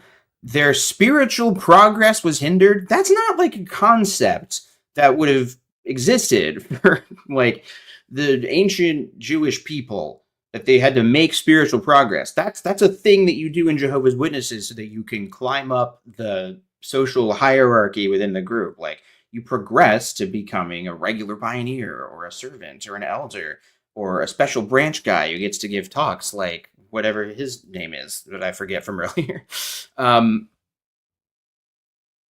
I'm delighted to tell you I don't know what this means. And I do appreciate the super chat from Yes Man, $5. And my team cameraman or team Skibbity, I refuse to know what this means. It sounds like Gen Z tomfoolery. And this is a channel for old cranky nerds. Coupled with their own weakness of materialism and a lack of focus, you see what it did to their faith? It just caused it to plummet, to diminish. They quit building Jehovah's temple. And so for over the next 15 years, the Jews went back to building nice houses, beautiful gardens. And the temple of Jehovah never got past the foundation. Why does God need a special building? Why? Why is that so important? Like, hey, I know I live up here, but I want you to build something for me down there. No, I'm not going to like go in there and talk to you. Just make me a special building where you can take your dead animals and stuff and just burn it for me because I like to smell it. I like to sniff the dead stuff you burn for me. Stop building your houses that you supposedly need to live in while you're in exile. So can we appreciate how the two work together? You see, weaknesses, weakening influences, they're not the same. But when combined, they're deadly. They aggravate. They hinder our spiritual progress and our ability to stand firm in the faith becomes jeopardized. Good. I am not ashamed. You should not. Is that Gen Alpha foolery? I'm not even ready for that. I'm not even ready for Gen Alpha tomfoolery. Somebody said that they drank an ungodly amount of tea. And I drank an ungodly amount of coffee. Frankly, I feel like I could have, for me, that's like 2 cups. That's really all I ever try to have a day. If I have 3, it's a problem. By golly, I want more. Sorry. I just needed to get that out of my system. Nobody tell me what skibbity means. I've enjoyed not knowing. Now, what we'd like to do for the remainder of this talk is let's start to personalize this a little bit. Because there are many weakening influences that we may encounter in the world today, but we need to know what they are. And there are many, but today we're going to discuss 2. The first is discouraging circumstances. The second is time-wasting distractions. What? These sound boring. That's boring. Why can't he be like, number 1, YouTube. Number 2, TikTok. Number 3, Reddit. They should, if he wants to personalize it, you should personalize it to the kind of stuff I'm interested in. And as we just go through each one, remember the goal, the title of this talk, how do we guard against them? So let's take that first one, discouraging circumstances. A discouraging circumstance might be defined as anything that robs us of our joy. And clearly this is something that's disheartening, it's depressing, it's something that we don't like to go through. And it could be any number of things. Statements made by other people, opposition to the truth, family problems, personality clashes, personal circumstances, financial difficulties. Not personal circumstances, no! Major health problems. Now, obviously, we know, even as one of Jehovah's servants, we're happy to be one of Jehovah's Witnesses. It's a beautiful thing to be part of his organization, but that still does not guarantee that every day is going to be a great and fantastic day for us. Even though angels are helping. Angels are there all the time helping Jehovah's people. They're not going to help you with your problems necessarily, but they might. Or maybe they just did in a way that you don't know and can't tell because it's invisible. Just kind of convenient, because if you leave the organization and your life has ups and downs, that's because of Satan. But when you're in the organization, your life has ups and downs also because Satan, but because Satan is trying to get you to leave Jehovah's Witnesses. Even servants of Jehovah get sad at times. But we must not let discouraging circumstances slow us down or weaken our resolve in our service to Jehovah. Now, we said endure in our service. Brother James just explained this topic of endurance beautifully, because endurance is such a key quality in helping us guard against weakening influences. But endurance... What's going on with this guy? Why is he saying it like that? Weakening influences the economy. Is not merely putting up with adversity. It means that we have hope, we have godly courage that allows us to deal with the situation. And then we recognize that there are some things that we just might not be able to change. But we also realize that we don't have to be controlled by whatever situation we're going through. See, we have hope, we have confidence. We can't change it, but also, yeah, you can, by just praying more. That Jehovah will help us. And because of that, then that enables you and me to deal with even extraordinary challenges and situations. What bothers me about this kind of stuff is, like, what about all the people who aren't Jehovah's Witnesses that overcome terrible situations all the time?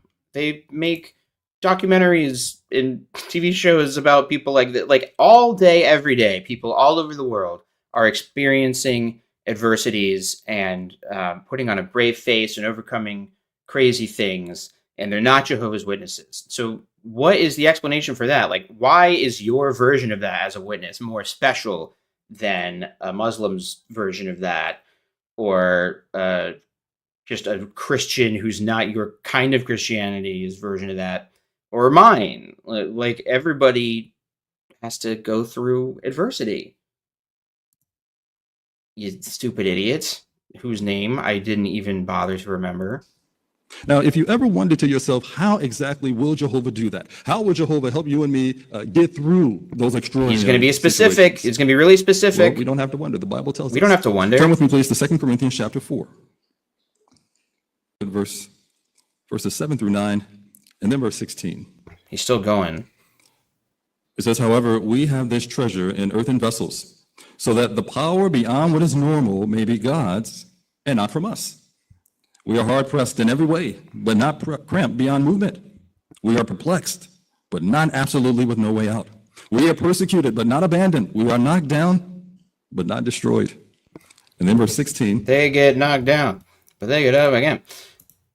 Oh, this is boring. Let's see if he gets to anything cooler. Terrible challenges. Whenever we need something beyond, maybe just by way of illustration, we might liken it.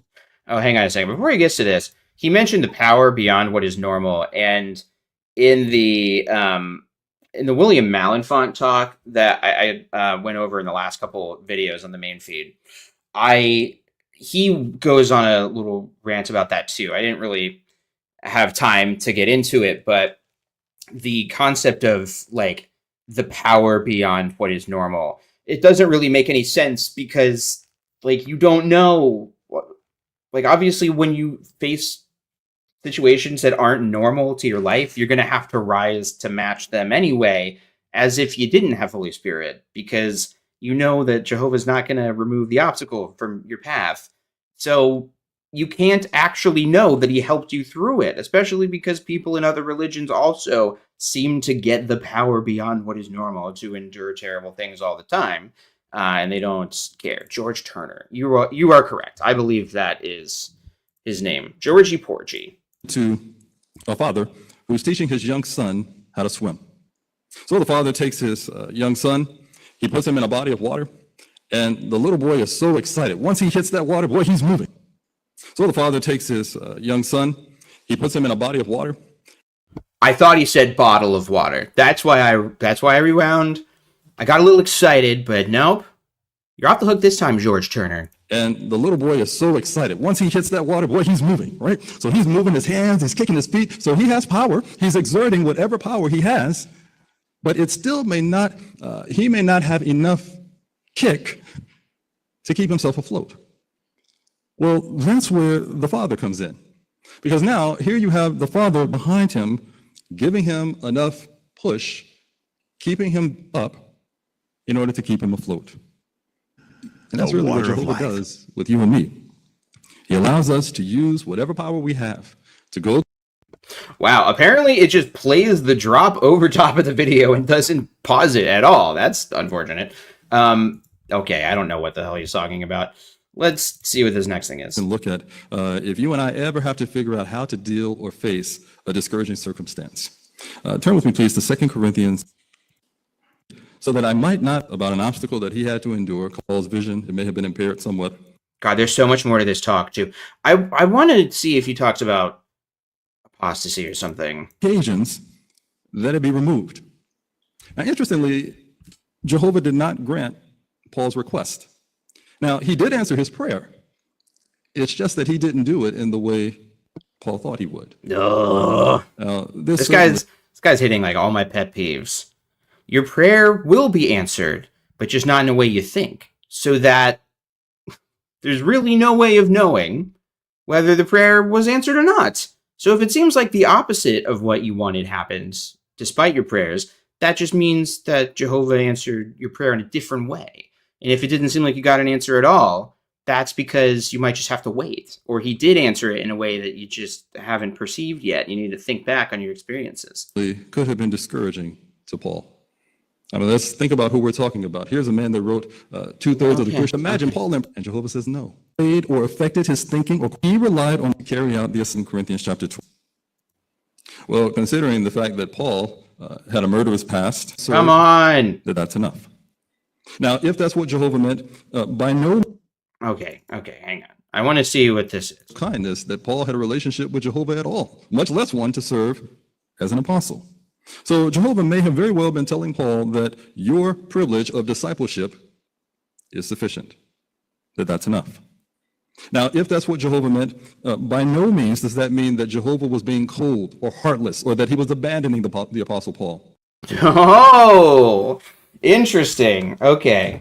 So that was just the if then fallacy, which I think is their favorite. I think that must be their favorite fallacy. It's like maybe Jehovah was saying this, and if he meant that, then we certainly could not conclude blah blah blah blah blah. Odd. Now, we know that because of what he tells him next. If you look back in verse 9, after he I apologize. I really just want him to get past Paul and get to what witnesses would call the application. But like I talked about in that JW recipe video, they will take a Bible passage that is 4 words long and stretch it to 40 minutes of like fan fiction, essentially. weakness. My power is being made perfect in weakness. That meant that the strength of God's power would be observed in the weakness of the Apostle Paul, as well Yeah, as he the just manner said the same in which thing, he slightly handled reworded. his particular circumstance. So when individuals would take a look at the Apostle Paul, When he said his strength was his weakness, what he meant was that his weakness was his strength. they looked at the things that he went through. You see, they could be encouraged by his example.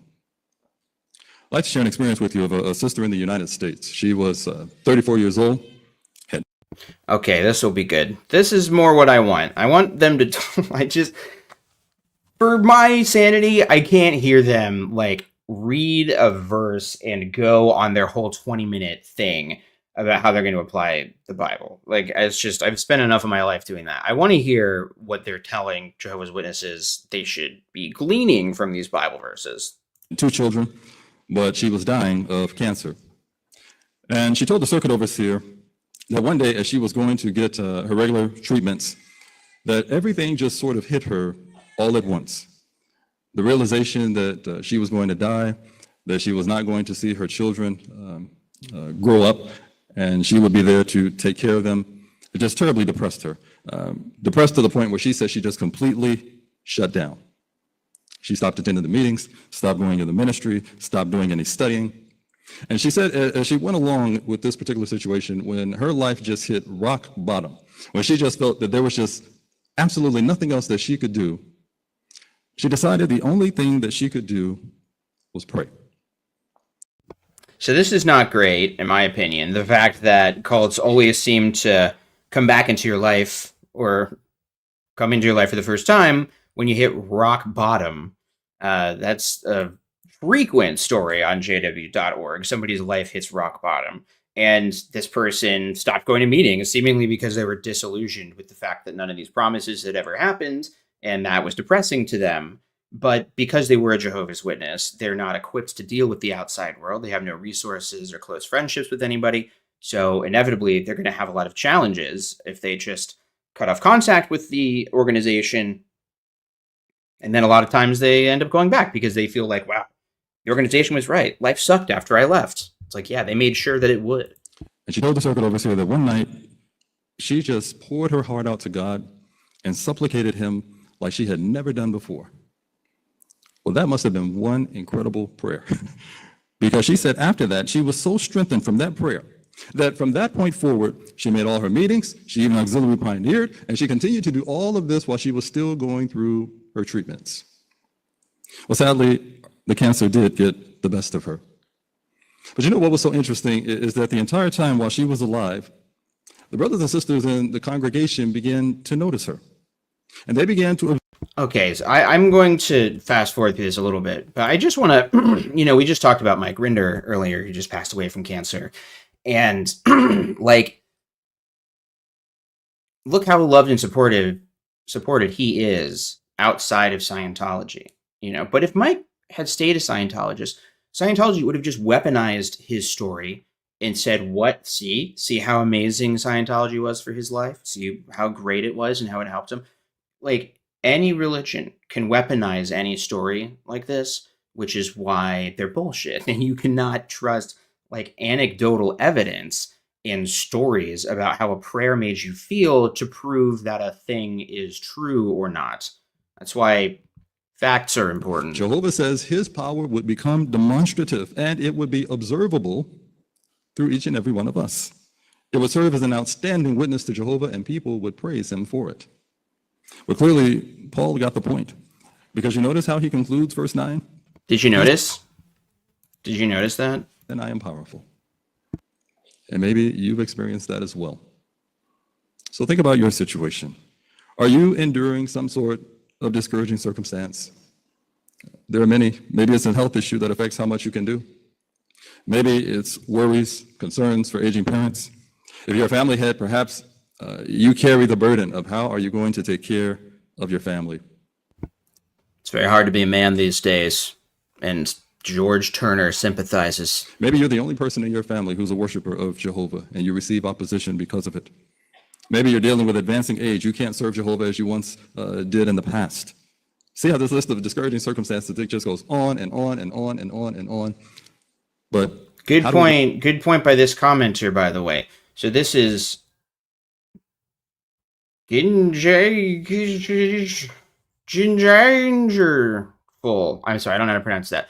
This part pisses me off, actually. She prays, then she acted in harmony with the prayer, and lo and behold, she came back to meetings. What are the chances? Yeah, because they always say that your prayers will only come true if you act in harmony with them, and if what you are praying for is in line with Jehovah's will. So clearly, going back to Jehovah's Witnesses is what witnesses will tell you is Jehovah's will. And it still is going to take effort. You're not magically going to show up at the meeting, so you have to make the effort to go, which means you have to act in harmony with your prayers, which means you might as well have not prayed about it. You could just go and not pray, and you would still be at the meetings. Like, there's a lot of, I know for a long time, I would go through errors with my faith where I had doubts and stuff, and I wouldn't pray, and I would feel bad about it, but I would still go to meetings, you know? And it's like, well, the Holy Spirit didn't get me there because I didn't pray about it. I don't know. Guard against it. The first thing we do is be assured that Jehovah knows what each and every one of us are going through. Just be assured, by the way. Just be assured of that. All right, let's just skip ahead a little bit. I don't want to listen to this whole thing. We got other stuff we can Well, talk I told about. myself I'm going to watch this particular TV show. Ooh. Circumstances. Well, let's move to our second weakening influence, and that is time-wasting distractions. Now, how would you define a time-wasting distraction? What do we mean by that? And maybe for the purpose of this talk, I'm going to use myself as an example. Now, I like watching TV from time to time. So there have been times where I've told myself, What a relatable fella. And, you know, he's not going to tell you that he watches a lot of TV or he watches it too much, even as an offhanded joke, because then that would call into question his spiritual qualifications. But he is a normal gentleman who watches television from time to time. I'm going to watch this particular TV show, and then I'm going to get up and I'll do some studying. Now, I know what some of you are already thinking, right? Why don't you study first and then watch TV, right? And you are absolutely right. Wow, what a judgmental group in the audience. I didn't think that at all, by the way. I guess that's how you know I'm an ex-Jehovah's Witness, not a current Jehovah's Witness. That really did not enter my mind. So I think it's funny that he felt the need to preempt that. But don't judge me. We'll talk about that the next time we visit Australia. Don't judge me, said the JW So there I am, elder. watching TV, right? And one show turns into two shows, and then I'm tired. Then it's time to go to bed. Now, maybe I can get away with that every once in a while. But if I did that on a regular basis, well, what has now happened? Well, now it's become a time-wasting distraction.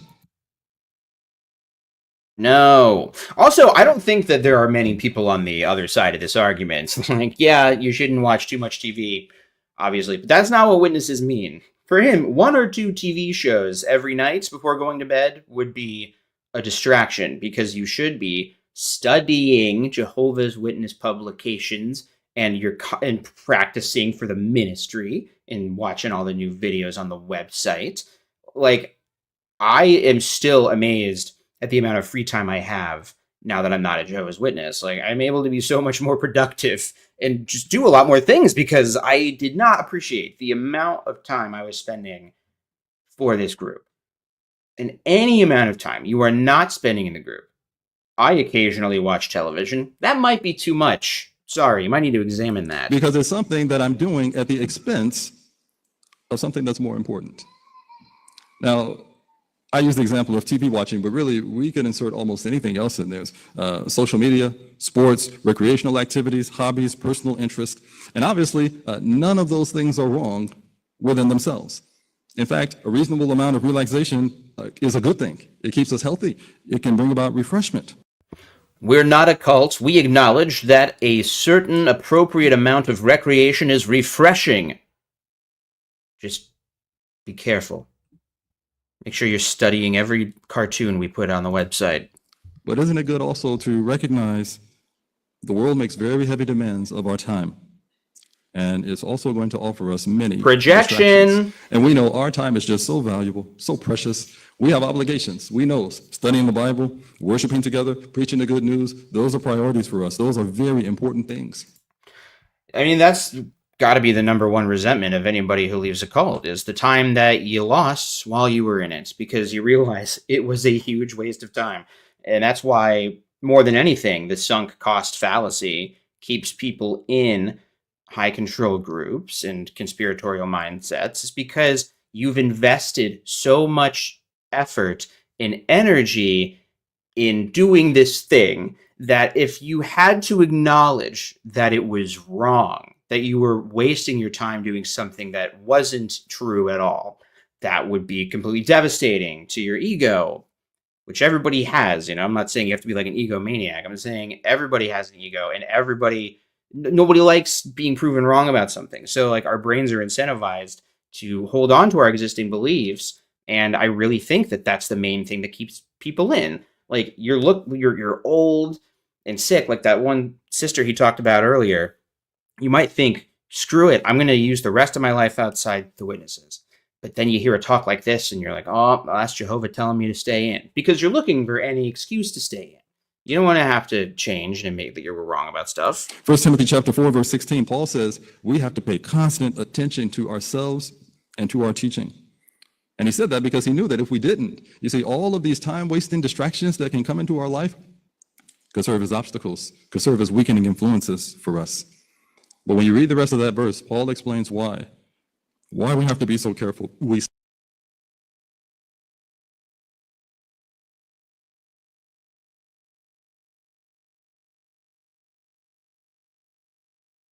save ourselves. So we go back to our question. What's going to help us guard against time-wasting distractions? And guard against the dangerous force of weakening influences. He didn't talk. That was bullshit. And I'm sorry that I wasted your time on it. I'm sorry. You deserve better. And so we're going to do better. We're going to do Redder. We're going to go on Reddit. That's what I was saying. There was an interesting post on the XJW Reddit. Hey, whoa, Micah Zippy. Hey, Micah, who I know from back in the day.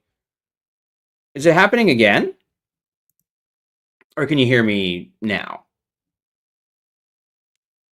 Man, so many people are about to have access to the Awkward Silence Supercut. Wait, I need some kind of confirmation that I can... Okay, we're good now. Oh, man. Thanks so much, guys. Also, I'm so sorry. I totally missed a shout-out earlier to QC Man, who became a YouTube member and gifted a membership. And Low left at $4.99 and a joke. I sued an airline for losing my luggage and won, but they still swear they didn't lose the case. Fabulous. We love to see it. Okay, so I wanted to see this post, which I kind of bookmarked for myself. Jeffrey Jackson casually lying. In 2003. That's when I received another very short letter from the governing body telling me that I was going to be permanently assigned to New York. My reaction? A little different this time.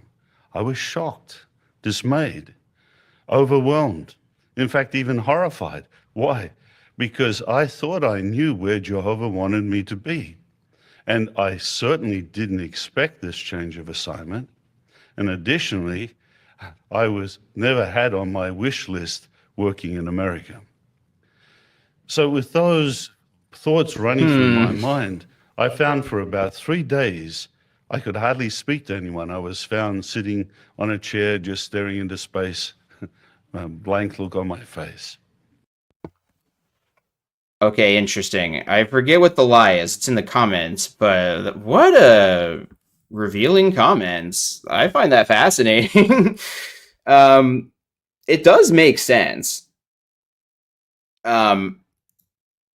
Hey, listen, as somebody who just shaved his beard yesterday and realized that that beard was doing me a few favors, I think we have to consider this possibility. Um, so he, before we get to the contradiction, I just want to deconstruct what he said here because this is really fascinating.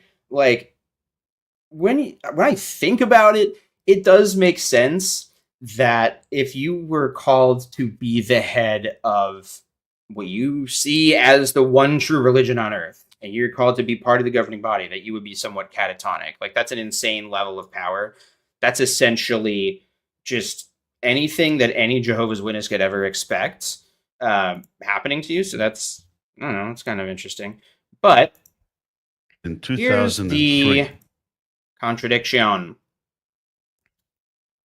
Compare that to his version from his 2015 life story. In 2003, Jenny and I were transferred from the translation department in Fiji branch to translation services in Paterson, New York. It seemed like a dream come true. We became part of a team that helps to develop the translation of our literature into additional languages. For the next 2 years or so, we had the privilege of visiting various countries to help train translation teams. I don't know. I've never really gone for a Jeffrey Jackson before. So the person says, which version is the truth? Who can say? But they are very different versions of the same event. Maybe he's following the example of the Gospels, giving completely different versions of that same event that are contradictory and irreconcilable. Wait, is that true? Also interesting that neither version mentions how his first wife, Jenny, felt about the move to New York, especially since she was the one fighting breast cancer at the time. Ooh, not cool, Jeffrey Jackson. So I see. In his 2015 written testimony in the Watchtower publication, essentially the modern day scriptures for Jehovah's Witnesses, he said it felt like a dream come true. How exciting. But in this, he's like, I was so overwhelmed and really didn't know how to deal with it at all. I don't know. Is this actually a contradiction, or can you reconcile that? I feel like you could reconcile that, or he could maybe in his brain by saying like, well, yeah, I couldn't speak for 3 days because I was so excited to have that amount of power over so many people. I don't know. There was another thing that somebody posted from this talk. in two-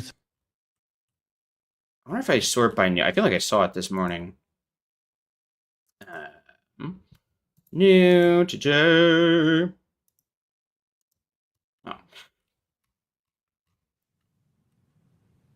Okay. Have So you- this is what the attitude should be when you receive a change of assignments. Have you ever received a change of assignment? I'm sure all of us have. But how did you react each time that you received a change of assignment?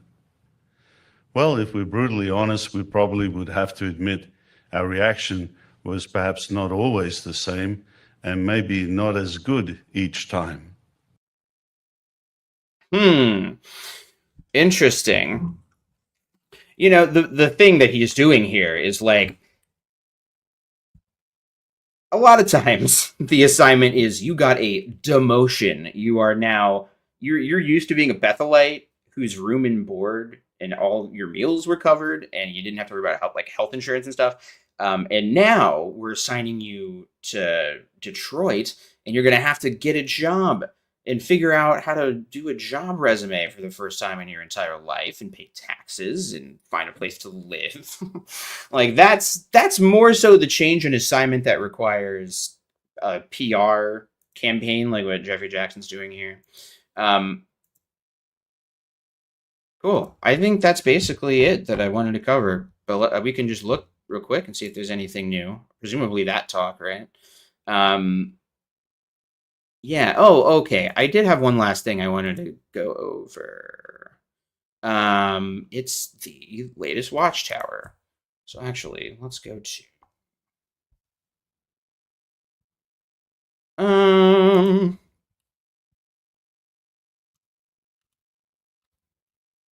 how to overcome doubts. Now, I think we might have tried to go over this on a stream before, and it kind of ended up being a dud. Like, but I did just want to comment on it. Oh my god!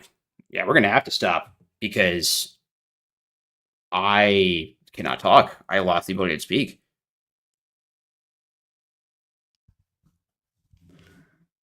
So, how to overcome doubts. You would think this would be an exciting article and an important one for Jehovah's Witnesses because I would have really welcomed an article like this when I was a Jehovah's Witness because I often had doubts. But then, like the first footnote, it says, people of all ages have doubts, asterisk.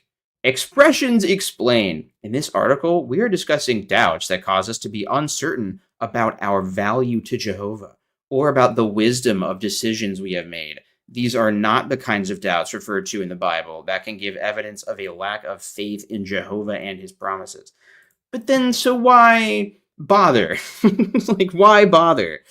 I think little articles like this, honestly, let Watchtower be like a kind of a manipulative abuser because they're like, we know you probably feel like you're insignificant and you don't matter. And that may be true in Satan's world, but not to us. You matter as long as you're an active Jehovah's Witness who's doing your best, and your best is good enough, right? You could probably do a little bit more here and there just to make sure, and also never sin, and also never leave. So I'm just like, why bother making this article? Something that would actually be helpful is helping people overcome doubts in the religion. Okay, well, I'm going to, I think, close out the stream here. We had a lot of people watching. Thank you so much. I'm going to put some links in the description. Please do subscribe to my second channel, which I think is now called Small Worldly or Alt Worldly Live. We're going to do more streams there. There are stream highlights posted there. Lots of clips you can go and watch right now of various segments, so you don't have to watch an hours-long thing to get to the good bits. And yeah, go over there and subscribe to that. But this was an important enough subject. I wanted it to be on the main channel. And I also want to, I want to do my thing. I don't know what that had to do with anything. I want to do my thing. All right. Somebody said, play us out with the YouTube poop. Well, all right. Okay, guys. If you want to see, if you haven't claimed one of these gift memberships, this is the kind of thing you could be seeing over on the premium feed. Let me pull up this edit. I'll play part of it that people have not seen before. It's all gold, obviously. Wait, not this. Let's get our ducks in a row. I'll play out with the supercut. I have not played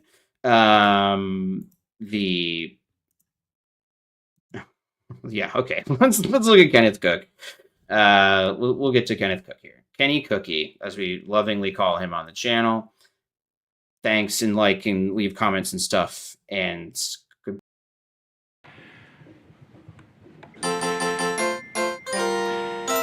An ice cream sundae? It's not complete unless it includes chocolate sauce, whipped cream, sprinkles, and what else? The cherry on top, right? And Jesus hated that. He hated it. Jesus hated ice cream. But I get it, and we comply.